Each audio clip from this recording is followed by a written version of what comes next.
Jag heter alltså Marianne Wikström och jag arbetar sedan ungefär 8 år tillbaka i egen firma som heter Agroplantarum. Tidigare så arbetade jag som växtskyddsexpert på Jordbruksverket och innan dess på Findus som växtpatolog och försöksledare. Och där arbetar vi väldigt mycket med bland annat ärtor och jordburna sjukdomar. Och nu idag så ska jag prata om rotröta i ärtor och åkerbönor. Och det är ju så att skörden av våra grödor det är till stor del beroende på sundheten i marken där man odlar dem. Odla på en frisk jord är den bästa förutsättningen för att få en frisk gröda och en hög skörd. Då ska jag börja prata om ärtrotröta. Och ärtrotröta, det skulle jag vilja säga att det är det viktigaste problemet i ärtodling. Och det orsakas då alltså av patogenen Aphanomyces euteiches. Den trivs då på jordar med lågt pH-värde, lågt kalciumtal och under fuktiga förhållanden. I starkt smittade fält så kan den orsaka total skördeförlust. Och den Aphanomyces euteiches den kan också angripa lucern och vicker, gul sötväppling och grön böna, alltså Phaseolus vulgaris, under svenska förhållanden. Vi har sett alltså angrepp i fält här i Sverige. Men än så länge så har vi inte hittat den i åkerbönor. Och sen ska man då observera att en annan art som heter Aphanomyces cochleoides som orsakar rotröta i sockerbetor. Och när det då gäller ärtrotröta så finns det finns ju inga direkta bekämpningsåtgärder. Utan man måste förebygga ett angrepp genom att testa jorden före odling. Och inte odla då på smittade eller på dåligt dränerade fält. Sen har vi gjort en hel del försök och då har vi visat att man kan minska angreppen med vissa metoder. Till exempel att kalka jorden eller genom att odla sanerande mellangrödor, till exempel oljeättika. Men även då svinflytgödsel har visat sig ha en negativ effekt på patogenen. Och sen finns det då dessutom konservärtssorter som har viss resistens mot sjukdomen. Det finns ett biotest för att upptäcka om man har jordsmitta, och det är ett biotest som man gör i växthus. Och här då kan man se uppe till höger att det är 2 smittade fält och 1 friskt. Ärtorna i mitten är ju från ett friskt fält. Ner till vänster så ser man då vita friska rötter till vänster, och sen till höger så är de då mörka och infekterade. Och i sån här infekterad rotvävnad så bildas ett stort antal bilsporer eller oosporer utav den här patogenen. Sen så har vi då den här andra rotrötan som är i både åkerbönor och ärtor, alltså i Vicia faba. Och det är en rätt så ny och förbisedd, väldigt aggressiv rotrötepatogen. Alltså både i ärtor och åkerbönor. Och det är en Phytophthora-art som vi hittade redan 1998. Det var då i rötter av ärtor. Och så har vi då beskrivit den här arten och gett den namnet Phytophthora pisci eftersom vi hittade den i ärtor första gången. Men nu har vi, alltså den finns i de flesta odlingsområdena i Sverige. Och den är svår att diagnostisera. Och ofta förekommer den i blandinfektioner med Aphanomyces rotröta. Och den ger liknande men inte helt identiska symptom. Den kan orsaka betydande skördeförluster i både ärtor och åkerbönor. Och även vickor, linser och kikärtor kan angripas. Men eftersom det här är en rätt så förhållandevis ny sjukdom så har vi fortfarande för lite kunskap om bland annat värdväxter. Men vi har ju naturligtvis testat ett stort antal möjliga värdväxter då, och det har visat sig att de värdväxter vi än så länge i alla fall har hittat, de verkar vara begränsade till baljväxtfamiljen.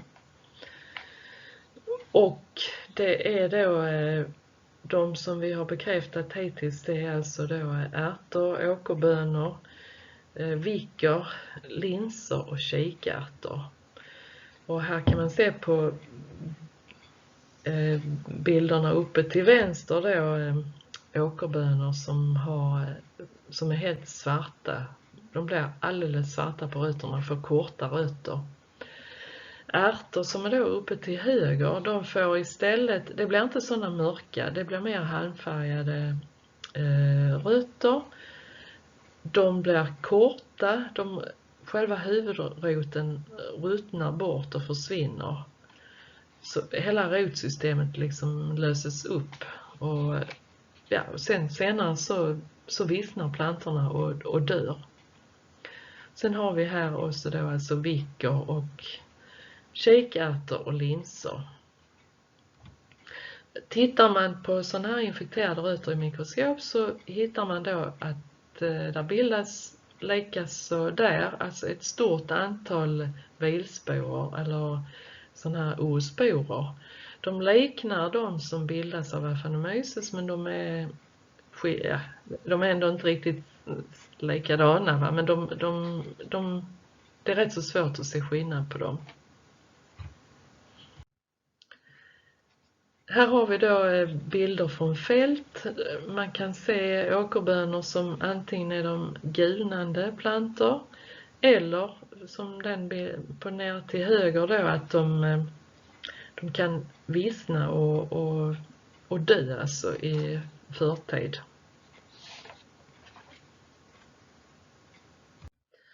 Rötterna, här är bilder på rötter igen. Friska rötter till vänster och Phytophthora-angripna till höger. Och ja, de blir korta rötter, helt kolsvarta.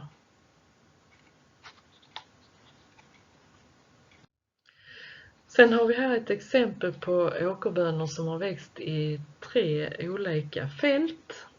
Och där var då olika smitta från början. I den längst till vänster, de har alltså växt i ett friskt fält där sjukdomsindex var 0. Och det här sjukdomsindexet, det kan alltså variera mellan 0 och 100.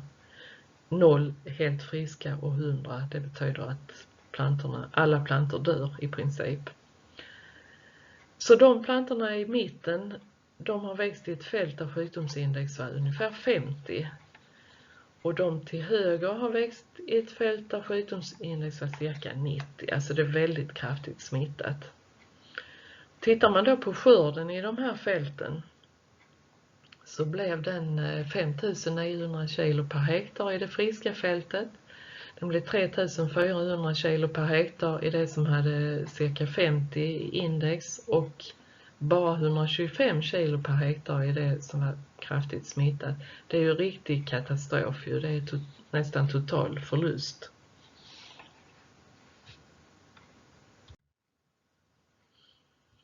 Det här är en bild från ett officiellt sortförsök för ett antal år sedan. Det är 2 olika sorter som heter Marcel och Julia. Och då såg man att det var väldigt stor skillnad på de 2 sorterna, men man visste inte vad det berodde på. Men det visade sig att här fanns ganska mycket smitta av Phytophthora rotröta i marken. Och då förstod vi att där fanns skillnader i tolerans eftersom sorterna reagerade så olika. Så när det gäller åkerbönor så finns det tydliga sortskillnader. Sen har vi då dessutom testat i ärtor, men där vi kan inte hitta några sortskillnader alls i ärtor. Men eftersom vi såg det här i åkerbönor så gjorde vi en del växtförsök. där vi då tillsatte Phytophthora. Så det här är med eller utan Phytophthora.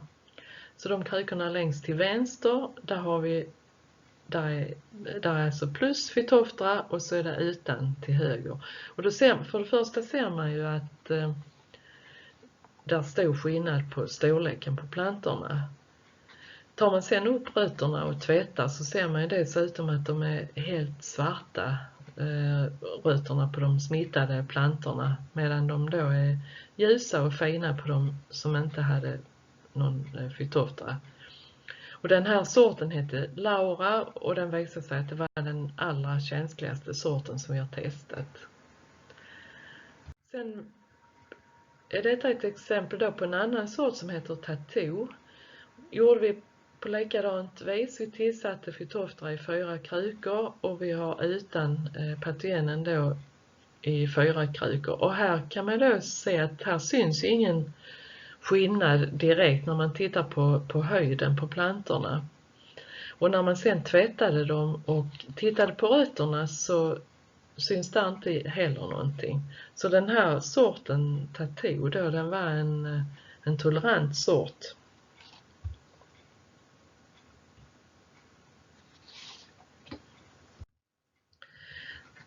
Nu i år så har vi fått pengar av Jordbruksverket i Sverige till ett nytt projekt där vi ska titta på olika sorter och rotröta som orsakas av Phytophthora. Och här har vi då först en bild med ett fält som hade hög smitta enligt biotestet. Och det här bilden då, den är tagen i slutet av juni och då så fältet fortfarande rätt så okej ut. Men sen bilden ner till höger då, det är samma fält och samma vy exakt då i slutet av augusti och då var plantorna kraftigt angripna av rotröta. En del hade dött långt i förväg och ogräsen tog över. Det var fullt med ogräs i fältet. Och i sådana här smittade fält så hade vi då 3 olika fältförsök med olika sorter då. Och detta är bara då skörden i de här 3 smittade fälten och det är medelvärde av 3 försök. Och då ser man ju tydligt här att den här sorten Birgit, den har ju resulterat i högst skörd och det gjorde den i alla försöken. Det är en signifikant skördeskillnad. Den hade också lägre sjukdomsindex jämfört med de andra sorterna. Så vi har alltså tydliga sortskillnader. Och då ska jag försöka sammanfatta alla de försök vi har haft nu i år. Och de här resultaten de är baserade på dels de här 3 fältförsöken och sen är det ett screeningförsök i växthuset. Och vi har ju tittat dels på sjukdomsindex på rötterna, vi har räknat antal vilsporer i rötterna och sen så har vi ju naturligtvis då skörden också med. Och de sorterna som har viss tolerans då mot Phytophthora rotröta, det är alltså Birgit för det första, sen har vi en sort som heter Julia, en ny sort som heter Lucia och sen har vi Tiffany, Gloria och Boxer. Och både Julia och Gloria, det är gamla sorter som också testades i försök 2010 till 2013 och då hade de också den bästa toleransen. Så att de här resultaten, de står sig fortfarande. Och när vi då tittade på antal oosporer som producerades i de infekterade rötterna så varierar det mellan 15 000 och 175 000 per gram rot. Och det var just den här sorten Gloria som hade lägst antal oosporer. Men man ser ju här, det är ju ett enormt stort antal vilsporer som bildas och då kan man tänka hur mycket smitta det kommer ut i marken när man odlar en gröda som blir angripen. Så då är frågan, hur ska vi komma till rätta med de här sjukdomarna? Och det är ju så att både Aphanomyces och Phytophthora rotröta, det är problem som inte går att bekämpa när de redan finns i fältet. Utan vi måste alltså förebygga de här sjukdomarna. Och det är ju då viktigt att man håller jorden frisk med en god växtföljd. Och när man planerar växtföljden så tycker jag att man för säkerhets skull bör räkna alla baljväxter som en och samma gröda, eftersom det finns ju fortfarande många frågetecken om vilka som är värdväxter. Och då tycker jag att rent generellt så tycker jag att man inte bör återkomma oftare än vart 8:e år med baljväxter. Om man nu inte har testat jorden och inte vet hur smittan är.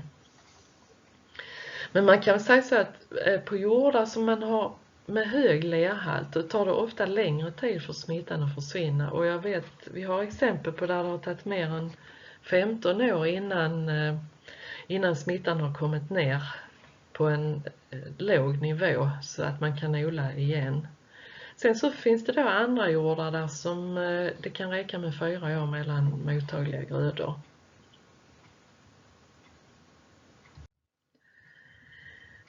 Det finns ju då vissa arter i alla fall som inte tycks uppföröka Aphanomyces rotröta, och det är olika typer av klöver. Och så är det dessutom käringtand. Det är alltså både rödklöver, vitklöver och perserklöver.